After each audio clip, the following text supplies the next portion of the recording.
ꯑꯩꯈꯣꯏꯅ ꯃꯁꯤꯗꯩꯗ ꯑꯦꯅꯤ ꯐ꯭ꯂꯥꯏꯠꯇ ꯇꯤꯀꯦꯠ ꯂꯨꯄꯥ 5,500ꯗꯒꯤ ꯍꯦꯜꯂꯂꯣꯏ ꯃꯦꯛꯁꯤꯃꯝ 5,500ꯗꯒꯤ ꯍꯦꯜꯂꯂꯣꯏ ꯀꯜꯀꯇꯥ ꯆꯠꯀꯦ ꯑꯣꯏꯔꯁꯨ ꯑꯗꯨꯒ ꯒꯨꯋꯥꯍꯥꯇꯤꯁꯨ ꯃꯥꯒꯤ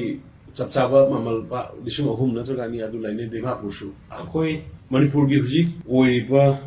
ꯁꯤꯒꯤ ꯁꯤꯆꯨꯋꯦꯁꯟ ꯂꯣ ꯑꯦꯟ ꯑꯣꯔꯗꯔ ꯁꯤꯗꯩꯗ ꯃꯅꯤꯄꯨꯔꯒꯤ ꯃꯤꯌꯥꯝꯅ ꯋꯥꯔꯤꯕꯁꯤ ꯌꯦꯡꯀꯥꯟꯗ ꯑꯩꯈꯣꯏ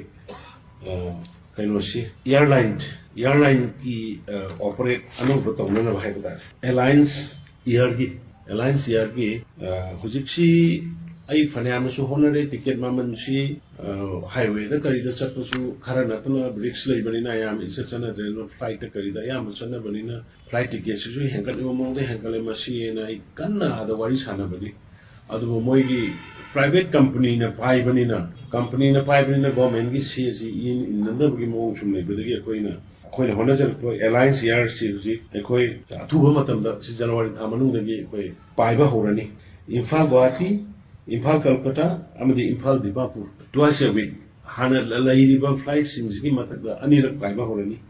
sigi anirak paiba hawgadori sigi peculiarity aduga advantage si karino hakanda aikoina masidaida any flight ticket lupa 5,500 dagi helaloi maximum 5,500 dagi helaloi kolkata satke borusu aduga guwahati sumagi chapchaba mamal 3,000 natraga 2 adu laine dimapur su high river date to the torkanda aduga in case मासिकी 5,500 सिदगी करिगुमा हेंगल अगना मदुगी हुजिकी company सिगा कोई government का negotiate करना कोई government ना beer तो अन प्रजा सिंगदि मदुगी अवाब दले हेंदना बायदना कोई twice a week Imphal Guwahati Imphal Calcutta Imphal Dimapur हाइबसी कोई रीजनेबल रेट ता अथुबा मतमदा फ्लाइट पाइबा होरगनी हाइबसिमा इ अनोक सही लाखुसिदा मणिपुर मियाम दा सिमा इ हाइ लाखुचबनी अदुगा अखोई रेसिडेंशियल